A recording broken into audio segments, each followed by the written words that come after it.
गायक कलाकार दिलाराम चौहान मेहंदावाले, मेरा साथी टुकिया चौहान मेहंदावाले। गायक कलाकार दिलाराम चौहान।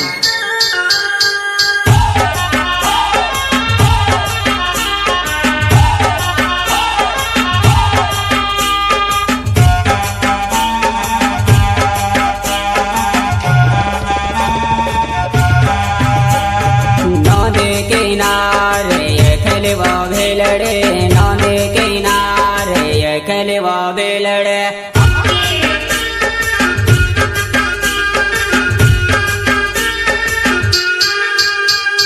नदी किनारे खेलवा भेलड़े, नदी किनारे खेलवा भेलड़े।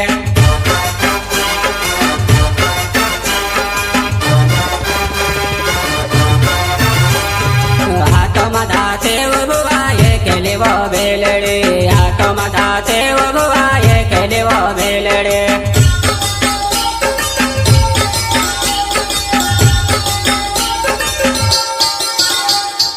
हाथों दाते बुआए खेलवा भेलड़े, हाथों दाते बुआए खेलवा भेलड़े।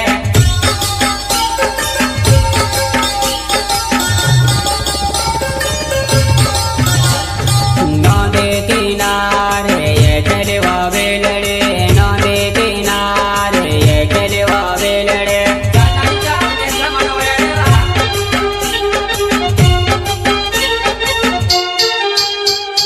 नदी किनारे खेलवा भेलड़े, नदी किनारे खेलवा भेलड़े।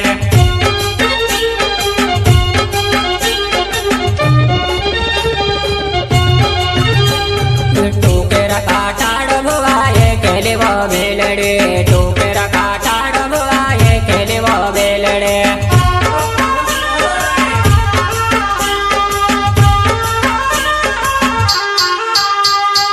टोकरा काटाड़ बुआए खेलवा भेलड़े, टोकरा काटाड़ बुआए खेलवा भेलड़े।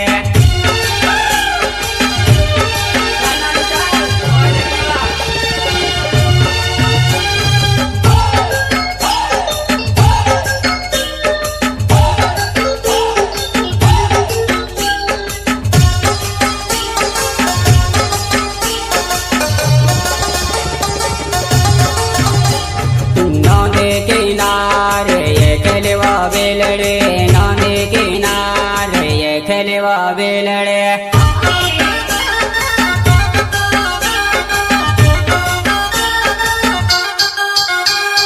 टोकरा काटाड़ बुआए खेलवा भेलड़े, टोकरा काटाड़ बुआए खेलवा भेलड़े।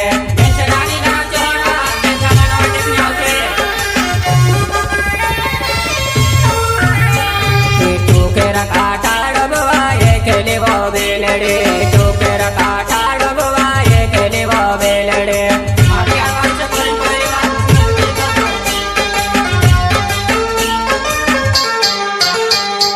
नदी किनारे खेलवा भेलड़े, नदी किनारे खेलवा भेलड़े।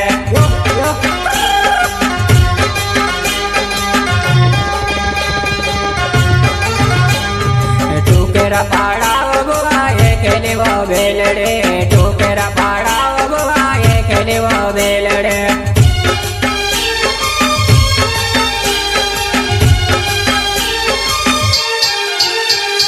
टोकरा पाड़ा बुआए खेलवा भेलड़े, टोकरा पाड़ा बुआए खेलवा भेलड़े।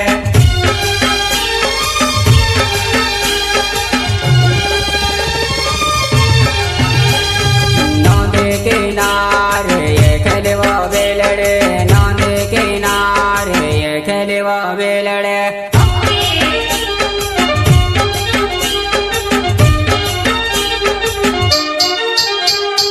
टोकरा पाड़ा बुआए खेलवा भेलड़े, टोकरा पाड़ा बुआए खेलवा भेलड़े।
શિવ્યા કાળા વગવાએ ખેલવો બેલડે શિવ્યા કાળા વગવાએ ખેલવો બેલડે